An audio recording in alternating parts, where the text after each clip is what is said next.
Tension hung in the dimly lit council room like the thick smoke of burnt incense. It was the suffocating kind of silence that always came before a ritual sacrifice. And then, breaking the stillness like thunder shaking the earth, voices rose, raw, desperate, and impossible to ignore. Angry, piercing, and loud enough to vibrate off the mud walls of the village shrine. 24-year-old Amina Adeyemi stood blindfolded in the center of the elders, her hands clutching the fabric of her white robe, her ears straining to catch every venomous word her parents hurled at one another. "You are not listening to me, Colonel." Funk screamed, her voice shrill with greed. "We are drowning. The debts, the collectors, the poverty, it is finished. And you want to talk about survival?" Her father shot back, his voice cracking with heartbreak. "I am talking about our child. You think selling her off is the answer? She is blind, Funk, not a piece of furniture. I am saving this family." Funk growled, pointing a trembling finger at the shrine table. "That man is offering a fortune. Millions of naira. Do you think anyone else is going to save us?" Amina flinched as the words hit her like physical slaps. The rhythmic drumming of the elders in the background made her head pound. But worse than the noise was the hollow ache in her chest. She had always known her mother didn't love her. Funk never held her, never praised her. She only saw Amina's blindness as a curse, a burden to be ashamed of. But her father, Kunal, was different. If you're just tuning into this channel, please subscribe, give this video a thumbs up, and don't forget to share with your friends and family, and tell us where you're watching from in the comment section. The heavy wooden door of the council hut creaked open, spilling the humid afternoon heat onto Amina's face. She felt the rough, impatient hands of her mother, Funk, guiding her, shoving her really, toward the waiting dust of the village square. But before they could reach the main road, a soft, trembling hand grasped Amina's wrist. It was Mama Zainab. The old woman's skin felt like dry papyrus against Amina's arm, and she could hear the wet, ragged hitch of suppressed sobs in her grandmother's chest. Unlike the elders who had sat in stony silence while Funk bargained away Amina's future for a stack of naira, Mama Zainab had broken rank to say goodbye. "Take this, my child," Mama Zainab whispered, her voice cracking with the weight of age and grief. She pressed something small, hard, and wrapped in leather into Amina's palm, a secret amulet strung on a rough cord. "It was your great-grandmother's. It sees what eyes cannot. Keep it hidden near your heart, Amina. It will protect you where I cannot go." Amina's fingers curled tight around the object, the sharp edges digging into her skin, providing the only anchor she had left in a world that was rapidly dissolving beneath her feet. The sudden intrusion of a foreign sound cut through the village ambience, the low, powerful purr of a finely tuned engine. It sounded like a beast from another world, entirely out of place among the bleating goats and rustling palm fronds. The crunch of expensive tires on the red laterite earth announced the arrival of Sadiq Musa. The vehicle, a sleek black luxury car that gleamed offensively against the backdrop of mud brick houses and rusted corrugated roofs, came to a halt. Sadiq stepped out, the sharp scent of expensive city cologne cutting through the village smell of dust and wood smoke. "Miss Amina Adeyemi." His voice was polite, professional, and utterly devoid of warmth. "The Okafor family awaits." Funk didn't hesitate. "Go," she hissed, pushing Amina toward the stranger. "Don't shame us. Make yourself useful for once." But it was the sound of her father, Kunal, collapsing to his knees in the dust that shattered Amina's heart completely. He didn't say a word, just a guttural broken sob that vibrated through the ground beneath her bare feet. He was a man defeated, stripped of his dignity by his wife's greed. Sadiq guided her into the leather-scented interior of the car, shutting the heavy door with a final, tomb-like thud. As the vehicle pulled away, leaving the only home she had ever known, Amina didn't cry. She simply clutched the amulet until her knuckles turned white, listening as the engine's roar drowned out the fading sound of her father's weeping in the dust. The silence of the long journey was brutally shattered the moment the heavy car door swung open. Amina was instantly assaulted by the roar of the Okafor estate, not the natural rhythmic sounds of the village she had left behind, but a chaotic symphony of aggressive wealth. The air here didn't smell of laterite dust and rain. It reeked of expensive French perfumes, chilled champagne, and the metallic tang of judgment. Sadiq guided her out, his grip firm and impersonal on her elbow, leading her toward the grand entrance where music, jazz, smooth and alien, drifted into the humid night air. She had been stripped of her simple village attire during a brief stop and forced into a gown of heavy, intricate lace that felt stiff and foreign against her skin. The fabric, likely worth more than her father's entire year of farming, felt less like clothing and more like a costume designed to hide the truth of what she was, a purchase. As she stepped across the threshold onto the cold marble floors, the nervous click-clack of her new heels echoed loudly, announcing her arrival to the room. Instantly, the hum of conversation dipped, replaced by a suffocating wave of whispers. Amina gripped her cane tighter, her knuckles turning white as she navigated the unfamiliar terrain. She didn't need sight to feel the weight of 100 eyes boring into her.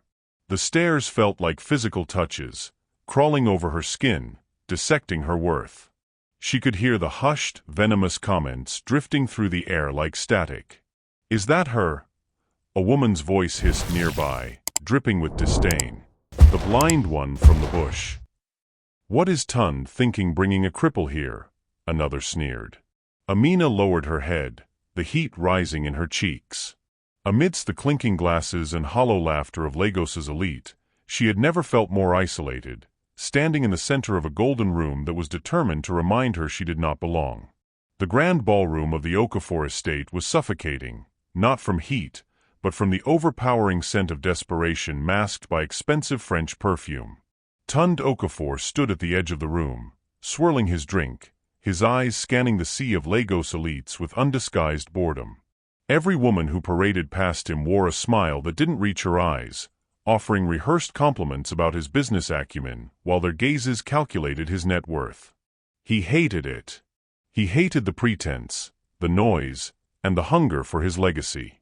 Then, his gaze snagged on a figure standing still in the shadows of a marble pillar. Amina. Unlike the others, she wasn't fighting for attention or posturing for the cameras. She stood with her head slightly tilted, listening to the chaos rather than participating in it, her hands folded quietly over her cane. Her stillness was a balm to his irritated nerves.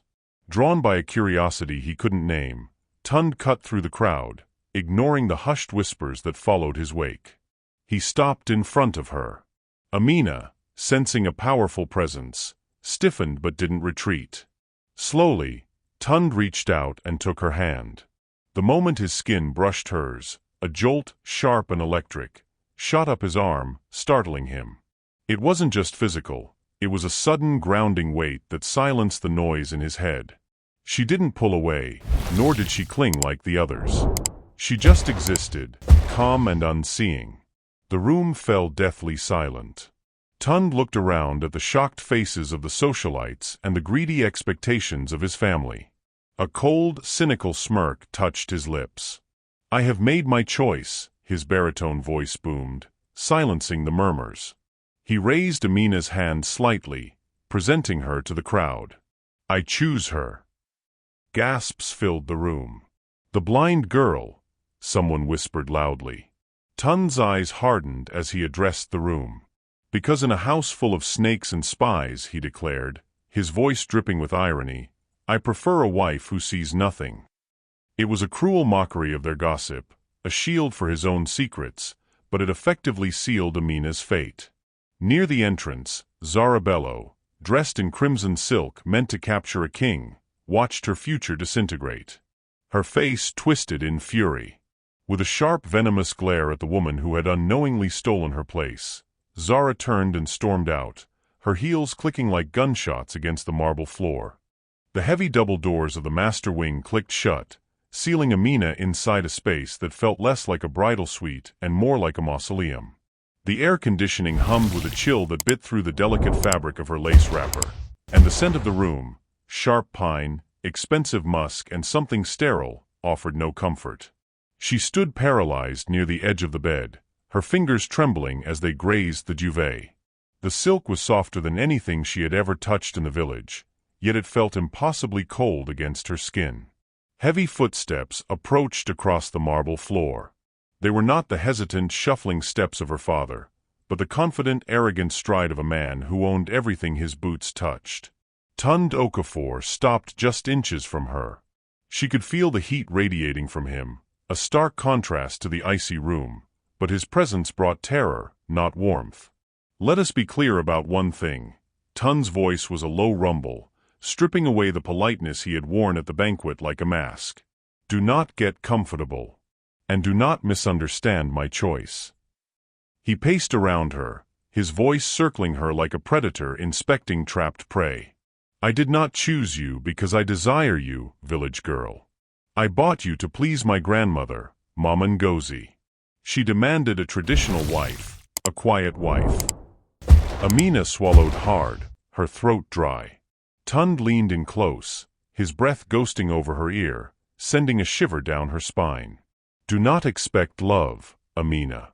My heart belongs to Zara. This marriage is a business transaction, nothing more. You stay in this room, you play the part, and you stay out of my way." With that, he turned and stormed out. The door slammed with a finality that shook the walls. Left alone in the suffocating silence of the massive room, Amina sank onto the bed. She curled into a ball, clutching the amulet Mama Zainab had given her, and wept bitter tears into the cold, expensive silk of a stranger's bed until exhaustion finally claimed her. The silence of the Okafor mansion was not peaceful, it was predatory. Amina stood in the middle of the sprawling second-floor corridor, her white cane tapping tentatively against the cold, imported marble. She had been trying to navigate her way back to her room for 20 minutes, but every turn felt identical, and the central air conditioning hummed with a sterile, confusing sameness that disoriented her senses. "Lost again, madam?" The voice was smooth, like oil on water. It was Beezy. Amina turned toward the sound, relief washing over her features. "Oh, Beezy. Yes, please. I seem to have turned around. I need the main staircase." "Of course," Beezy replied, a cruel smile playing on her lips that Amina could not see. "Follow my voice. It is just straight ahead. Walk quickly, the master is calling." Beezy did not lead her to the wide, carpeted main staircase. Instead, she guided Amina toward the steep, narrow service stairwell used by the staff, the one where the safety gate had been conveniently left unlatched. "Just a few more steps," Beezy whispered, stopping abruptly and stepping aside. Amina took a confident step forward, expecting solid ground. Her foot found only air.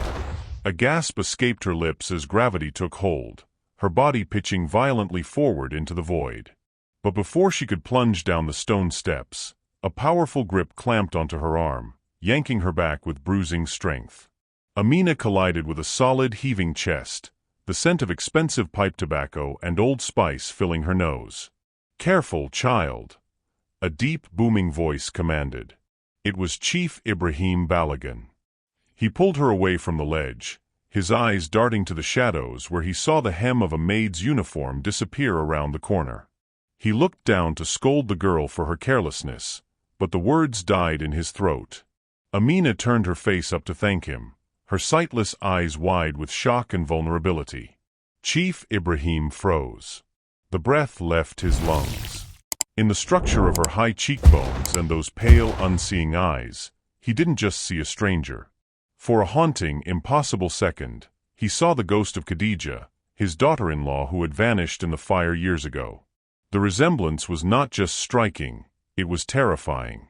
The morning sun filtered through the heavy silk drapes of the master suite, illuminating a dark, blooming bruise on Amina's forearm. Tund Okafor paused in the middle of fastening his cufflinks, his gaze fixed on the injury.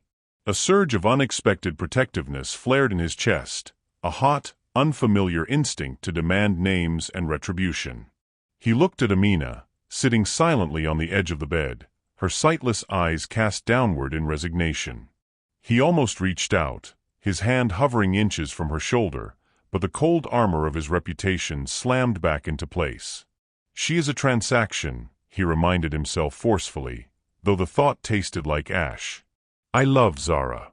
With a clenched jaw, he suffocated his conscience, grabbed his briefcase, and walked out of the room without a word, leaving the silence between them heavy with things unsaid. No sooner had the iron gates closed behind Tun's convoy than the atmosphere in the mansion shifted from cold indifference to active malice. Zara Bello swept into the foyer, her heels clicking like a countdown on the marble floors. She didn't come to scream, she came to conspire. Finding Beezy in the kitchen, Zara slapped a thick envelope of cash onto the counter. I don't want her just hurt, Beezy, Zara purred, her eyes gleaming with cruelty. I want her broken. Make her doubt her own mind. Beezy pocketed the money with a wicked smile. The psychological torture began immediately. As soon as Amina entered the living room, counting her steps as she always did to navigate the vast space, Beezy silently slid the heavy mahogany coffee table 2 feet to the left. Amina, confident in her mental map, took a step and crashed hard against the wood, crying out as she tumbled to the floor. Before she could orient herself, Beezy leaned in close, her breath hot against Amina's ear. "The house hates you, blind girl," she whispered, her voice barely audible. "Even the walls want you dead." Amina swung her head around, terrified, but Beezy was already gone, leaving only silence and the throbbing pain of a new bruise to keep her company. Chief Ibrahim Balagan stood alone in his expansive study, the air conditioner humming a low, monotonous drone that did little to cool the feverish restlessness consuming him. He poured a glass of aged whiskey but didn't drink it, his eyes fixed instead on the silver-framed photograph on his mahogany desk. It was a picture of his son, Abdul, and his daughter-in-law, Khadija, taken just weeks before the accident that had shattered his world. For over 2 decades, the official police report had been his recurring nightmare, a ghastly crash on the Lagos-Ibadan expressway, 2 bodies recovered, and a baby girl, little Hawa, vanished into the smoke and chaos, presumed dead. But looking at Amina earlier that day, watching the way her sightless eyes seemed to search for a light she couldn't see, the nightmare had shifted into a fragile, desperate hope. He couldn't shake the feeling. It wasn't just wishful thinking, it was instinct. The resemblance was in the bone structure of her face, the quiet resilience she wore like armor. It was Abdul's spirit staring back at him. Unable to bear the silence any longer, Ibrahim picked up his encrypted phone and dialed a number he kept for sensitive matters. The private investigator, a man known for digging up skeletons in the Delta, answered on the second ring. "Chief, I have a job for you, Toby," Ibrahim commanded, his voice trembling with a volatile mix of rage and anticipation. "I need you to go to that village in the east. Dig up everything you can on a woman named Funk Adeyemi. I want to know about her pregnancy 24 years ago. Who delivered the child? Who saw her carry it?"